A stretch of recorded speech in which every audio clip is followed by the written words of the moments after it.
ത്രിയേക ദൈവത്തിൻ്റെ അതിപരിശുദ്ധ നാമം വാഴ്ത്തപ്പെടുമാറാകട്ടെ. എല്ലാവർക്കും പ്രഭാതവചനത്തിലേക്ക് സ്വാഗതം. ഇന്നത്തെ ഞായറാഴ്ചയുടെ പ്രത്യേകത എന്നത് ധനഹായിക്ക് ശേഷം 4-ാം ഞായറാഴ്ചയാണ്. മായൽത്തോ പെരുന്നാൾ ഇന്നാണ്.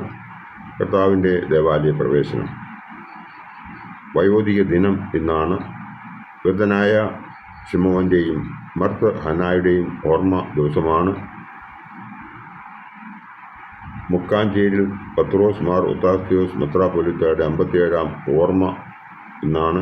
കണ്ടനാട് കർമ്മേൽ ദേറായിൽ ആണ് അദ്ദേഹത്തെ അടക്കം ചെയ്തിരിക്കുന്നത്.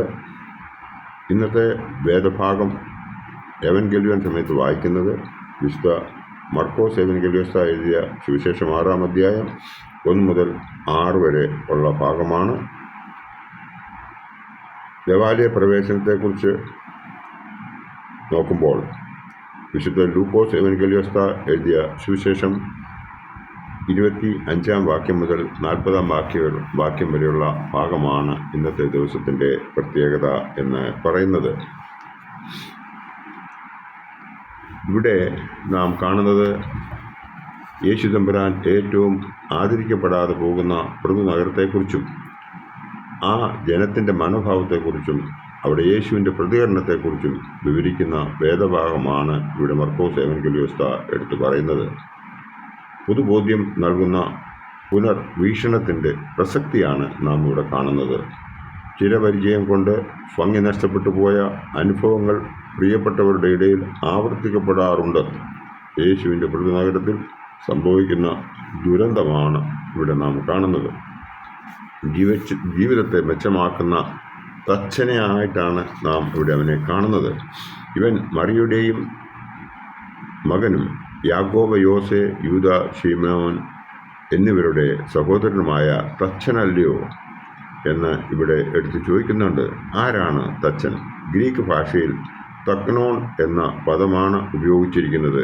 ഈ പ്രപഞ്ചത്തെ മുഴുവനും ദൈവം ഡിസൈൻ ചെയ്ത് പരിപാലിക്കുകയാണല്ലോ എന്നുള്ളത് നമുക്ക് ഏവർക്കും അറിയാമല്ലോ. യേശു തൻ്റെ വളർത്തപ്പനായ യോസേപ്പിനോടും തൻ്റെ അമ്മയായ മറിയോടും കൂടിയ നസറത്തിൽ ജീവിച്ചതിന് ശേഷം അവൻ തൻ്റെ കർത്തവ്യങ്ങൾ പൂർത്തീകരിക്കുന്നതിനായി പുറപ്പെട്ടതായി നാം ഇവിടെ കാണുന്നു.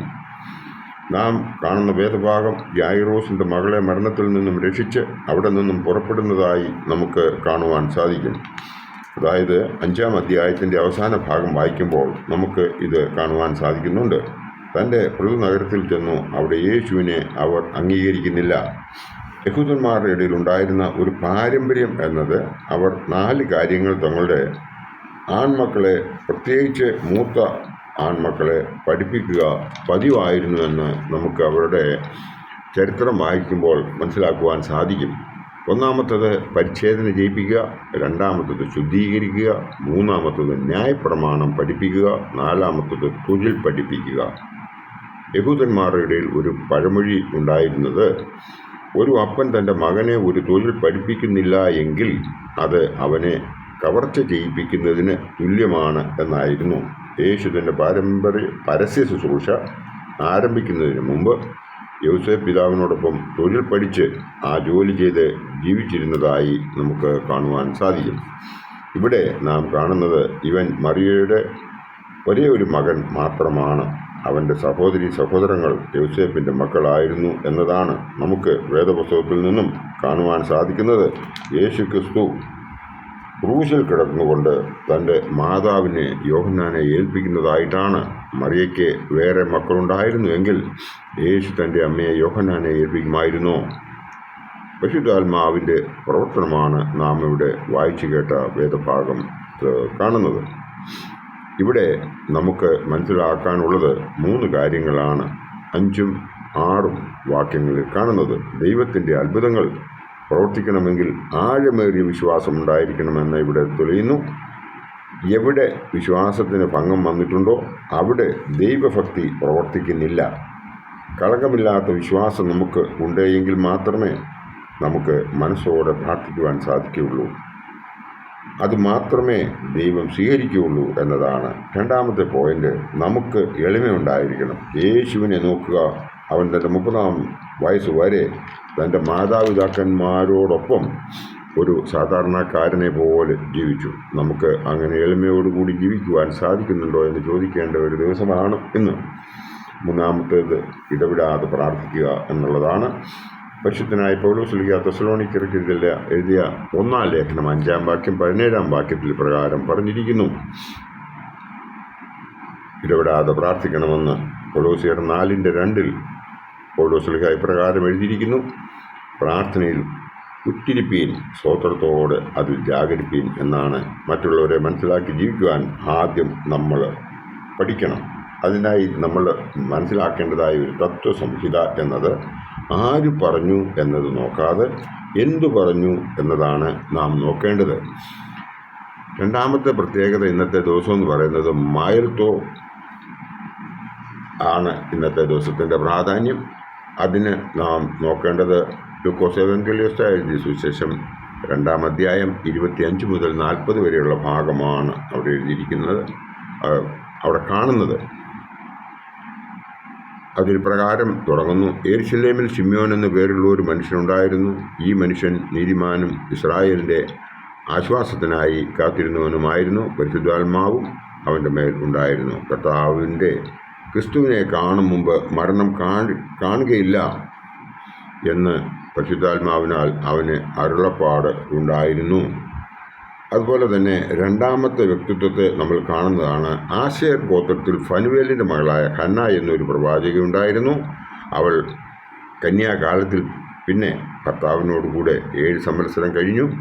84 സംവത്സരം വിധവയും വളരെ വയസ്സ് ചെന്നവളുമായി ദേവാലയം വിട്ടുപിരിയാതെ ഉപവാസത്തോടും പ്രാർത്ഥനയോടും കൂടെ രാവും പകലും ആരാധന ചെയ്തു പോന്നു. ആ നാഴികയിൽ അവളും അടുത്തു ചെന്ന് ദൈവത്തെ സ്തുതിച്ചു. യെരുശലേമിൻ്റെ വീണ്ടെടുപ്പിനെ കാത്തിരിക്കുന്ന എല്ലാവരോടും അവനെക്കുറിച്ച് പ്രസ്താവിച്ചതായിട്ട് നാം ഇവിടെ കാണുന്നുണ്ട്. ഈ വേദഭാഗത്ത് നമ്മൾ കാണുന്ന ഈ 2 വ്യക്തിത്വം, ഒന്ന് ശിമ്യോനും 2 ഹന്നായും. അവർ 2 പേരും ഈ പൈതലിനെ കാണുന്നതിന് വേണ്ടിയിട്ട് വളരെ കാലങ്ങൾ കൊണ്ട് കാത്തിരുന്നവരാണ്. ആ ഭാഗം നമുക്ക് അതാണ് മായൽത്തോടെ ഇമ്പോർട്ടൻ്റ്. അന്ന് യഹൂദന്മാരുടെ ഇടയിൽ ഇങ്ങനെ ഒരു സിസ്റ്റം ഉണ്ടായിരുന്നു.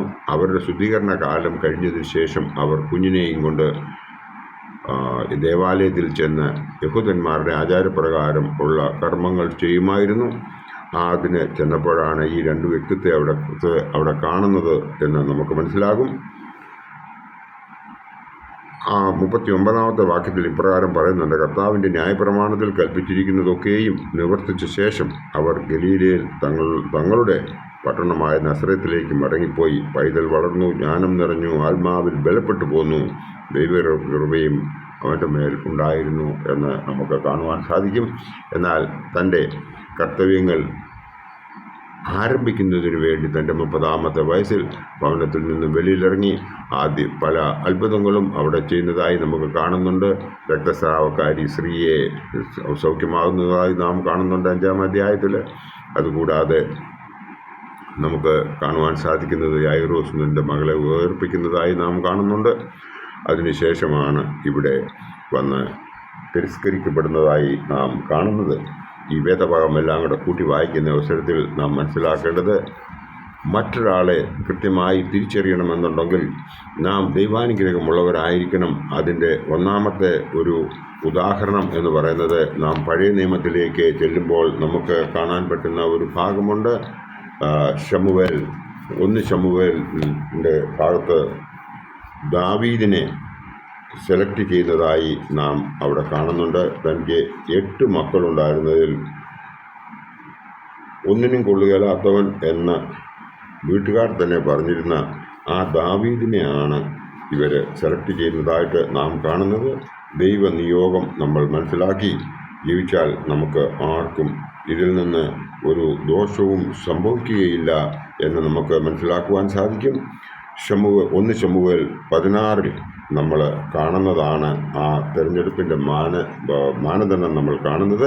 ഇശായിയുടെ മക്കൾ ഓരോരുത്തരായി വരുമ്പോൾ ലോകപ്രകാരമുള്ള അളവുകൾ വച്ചളക്കുമ്പോൾ അവരൊക്കെയും ക്വാളിഫൈഡ് ആണെന്ന് തന്നെ തോന്നും. പക്ഷേ ദാവീദ് എന്ന 8-ാമത്തെ പുത്രൻ്റെ കൊട്ടാര പ്രവേശനത്തിന് പിൻപിൽ വേട്ടുപയ്യൻ എന്ന് വീട്ടുകാർ പോലും പൊട്ടത്തരം പറഞ്ഞപ്പോൾ വിട്ടുകളയാതെ രാജ്യത്വത്തിൻ്റെ പട്ടുപതിപ്പിച്ച പട്ടാങ്ങപ്പെട്ട ദൈവത്തിൻ്റെ കാഴ്ച അവഗണിക്കപ്പെടുന്ന ഓരോ ജീവിതത്തിൻ്റെ മേലും ഉണ്ട് എന്ന് നമുക്ക് ഇവിടെ മനസ്സിലാക്കേണ്ടതുണ്ട്.